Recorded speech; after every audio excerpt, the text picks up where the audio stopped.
Lebanon के कई शहरों में पेजर ब्लास्ट को लेकर एक नया खुलासा सामने आ रहा है। ताइवान की गोल्ड अपोलो कंपनी के बनाए पेजर में ब्लास्ट हुए। अब कंपनी का कहना है कि हिजबुल्लाह जिस पेजर का इस्तेमाल कर रहे थे यूरोप में बनाए गए थे। तो अभी की ये बड़ी खबर निकलकर सामने आ रही है। एक बार फिर से आपको बता दें, इस मामले में एक नई जानकारी। ताइवान की गोल्ड अपोलो कंपनी के बनाए गए पेजर में जो ब्लास्ट हुआ, अब कंपनी का यह कहना कि हिजबुल्लाह जिस पेजर का इस्तेमाल कर रहे थे वो दरअसल यूरोप में बनाए गए थे। तो यूरोप में बने पेजर का इस्तेमाल कर रहे थे हिजबुल्लाह के लोग।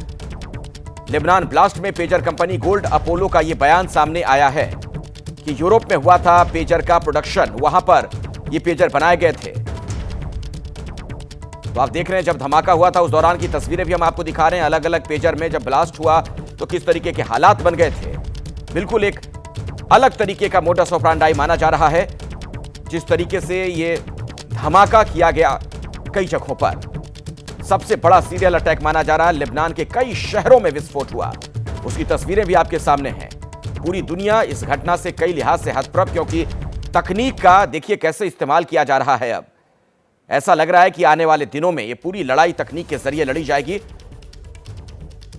लेबनान में पेजर स्ट्राइक और इजराइल का ये अटैक माना जा रहा है। इस तरीके के गंभीर आरोप लगाए जा रहे हैं। 4000 से ज्यादा लोग इसमें घायल हुए हैं। दरअसल पेजर का पहले बहुत इस्तेमाल हुआ करता था किसी जमाने में मैसेज रिसीव करने के लिए, भेजने के लिए, लेकिन वक्त के साथ साथ उसका इस्तेमाल कम होता चला गया। इन इलाकों में ये लोग, हिजबुल्लाह से जुड़े लोग, उसका इस्तेमाल कर रहे थे क्योंकि उन्हें लगता था मोबाइल इस्तेमाल करने से कहीं वो ट्रैक ना हो जाए, कहीं उनकी लोकेशन ना पता चल जाए, इसके मद्देनजर। लेकिन इसी पेजर को कैसे हथियार उनके खिलाफ बनाया गया, आप देख सकते हैं। और मेरे साथ इस वक्त हमारे सहयोगी जगविंदर पटियाल मौजूद हैं। जगविंदर, ये जो एक जानकारी अब निकलकर सामने आ रही है कि यूरोप में बनाए गए थे ये पेजर, इस बाबत और क्या अपडेट है, क्या पता चल पा रहा है? और देखिए, ये ताइवान की एक कंपनी थी जिसको ऑर्डर दिया गया था पेजर बनाने का, लेकिन उन्होंने आउटसोर्स किया था आगे यूरोप की किसी कंपनी को। सामान्य तौर पर होता यह है कि भले एप्पल जो है वो बनता अमेरिका में है या पहचान उसकी वहां पर है, असेंबल वहां पर होता है, लेकिन इसके सारे पार्ट्स जो है वो चाइना में बनते थे। तो इसी तरह से ताइवान की कंपनी ने ये कहा है कि हिजबुल्लाह या फिर लेबनान में जितने भी पेजर्स इस्तेमाल हो रहे थे मैसेजिंग के लिए, उन सब की जो प्रोडक्शन का काम है वो उन्होंने यूरोप की कंपनी को दिया गया था। दूसरा इंपॉर्टेंट बात ये सामने आई है अखिलेश कि मोसाद ने इनके वो सब आईडी ट्रैक किए जिनके जरिए इस तरह का जो है वो विस्फोटक किया जा सकता था। यानी ना उसमें कोई रॉकेट इस्तेमाल किया जाएगा, ना उसमें कोई तोप इस्तेमाल की जाएगी, ना उसमें कोई अन्य हथियार इस्तेमाल किया जाएगा, लेकिन कम्युनिकेशन के लिए हिजबुल्लाह या फिर उनसे जुड़े हुए उनके नेटवर्क के लोग अपने आने जाने या मैसेजिंग के लिए जो भी पेजर इस्तेमाल कर रहे थे उन पेजर्स को ही विस्फोटक सामग्री में तब्दील कर दिया। और इसमें सीधा सीधा इजराइल का जो है वो हाथ माना जा रहा है। मोसाद ने ये पूरी प्लानिंग की थी और उन्होंने पहले ये ट्रैक करवाया कि आखिरकार ये पेजर कहां बन रहे हैं, इनमें कौन कौन सी डिवाइस लग रही हैं, इनके सर्किट को ट्रैक किया और सर्किट को ट्रैक करने के बाद ये हमले किए गए हैं।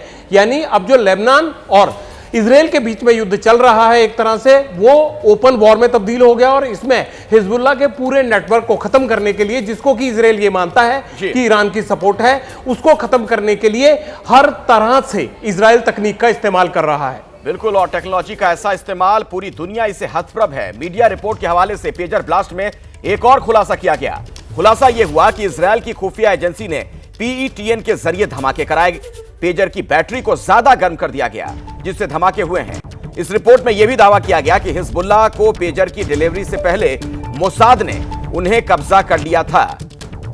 तो नई नई जानकारियां अब निकालकर सामने आ रही हैं। एक और अहम अपडेट आपको बता दें, कुल मिलाकर जगविंदर एक जो तस्वीर देखने को मिल रही है, टेक्नोलॉजी का ऐसा इस्तेमाल इससे पहले ही शायद हुआ हो कि पेजर को ही एक हथियार बना लिया गया इनके खिलाफ, हिजबुल्लाह के खिलाफ। नहीं, ऐसा नहीं हुआ है। हालांकि बहुत सारे यूरोपियन कंट्रीज या फिर जो वॉर जोन है वहां इस चीज का ध्यान अब रखा जाने लगा है कि जो भी जीपीएस या फिर सर्किट के जरिए किसी वीवीआईपी की या किसी नेटवर्क की ट्रैकिंग की जा सकती है, उन डिवाइसेस को उस क्लोज सर्किट से दूर किया जा रहा है। यानी उन अधिकारियों, उन कर्मचारियों, उन लोगों, उन आतंकियों के पास वो चीज नहीं आ रही है जिससे कि जीपीएस लोकेशन उनकी ट्रैक हो सकती हो या फिर सर्किट के जरिए उनको नुकसान पहुंचाया जा सकता हो। लेकिन पेजर के जरिए इस तरह से अटैक कर देना, और एक नहीं हजारों की संख्या में अटैक कर देना, सोचिए कि इसके लिए टेक्नोलॉजी को किस हद तक कंट्रोल किया गया होगा और ये कितनी जबरदस्त ट्रैकिंग की गई होगी कि कहां कंपनी ऑर्डर दे रही है, कौन से पेजर कंपनी के इस्तेमाल किए जा रहे हैं, उनमें कौन सा सिस्टम, कौन सी बैटरी लगाई जा रही है और फिर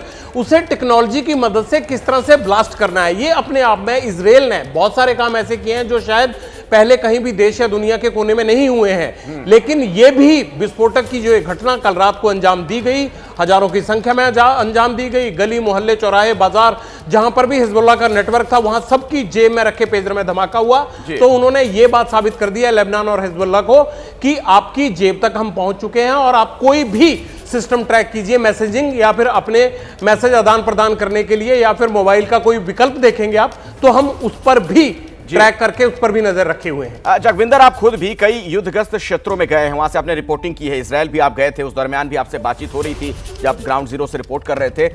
मोसाद जो खुफिया एजेंसी वहां की है बहुत खतरनाक मानी जाती है, क्या उसके काम करने का तरीका इसी तरीके का है, इसीलिए उस पर शक है? ये दो बातें हैं, शक की बात नहीं है, उनकी डेडिकेशन का कोई मुकाबला नहीं है। मैंने उन सोल्जर से इंटरेक्ट किया, उन सिविल सोल्जर से इंटरेक्ट किया इजराइल में जो काम करते हैं, उनके डेडिकेशन का मुझे ये लगा कि मैं इतने वॉर जोन में जा चुका हूं, जो इजराइल में मातृभूमि या उनकी कर्तव्य परायणता है जो वो बहुत एक्सट्रीम है और यहूदियों के बारे में ये कहा भी जाता है। दूसरी बात यह है कि अगर हम तालिबान की बात करें तो वो सैटेलाइट फोन्स का इस्तेमाल करता था, टेक्नोलॉजी को अपग्रेड करते हुए सैटेलाइट फोन हर आदमी नहीं ले सकता। इसी तरह से जब अफगानिस्तान से निकलकर हम इराक में गए तो इराक में कम्युनिकेशन के और जरिए थे, लेकिन हिजबुल्लाह क्योंकि अब बहुत ज्यादा आगे एडवांस हो चुका है तो उनको यह लगा कि ऐसा जरिया रखो कि मोबाइल के जीपीएस से या मोबाइल के कोई भी इंस्ट्रूमेंट को यूज करने से उनकी ट्रैकिंग करना, उनके लोगों को मारना आसान हो जाएगा, क्योंकि इजराइल ने ऐसे स्ट्राइक किए हैं बार बार जब टॉप कमांडर्स को मारा है। इसीलिए पेजर की तकनीक को निकाला गया था कि उसको ट्रैकिंग ना हो सके, लेकिन जहां वो बनते थे, जहां उनको ऑर्डर दिया जाता था, जिस कंपनी के वो इस्तेमाल करते थे, उसमें जो कुछ बीच में पार्ट्स लगाए जा रहे थे, मोसाद ने और इजराइल ने उसको ट्रैक किया और उसके जरिए ये एक मैसेज दिया है कि लेबनान को खत्म करने के लिए वो किसी भी हद तक जा सकते हैं और वहां पर हिजबुल्लाह का नेटवर्क खत्म करना उनका एकमात्र मकसद है। काफी महत्वपूर्ण जानकारी आप दे रहे हैं जगविंदर, मैं आऊंगा आगे भी आपके पास।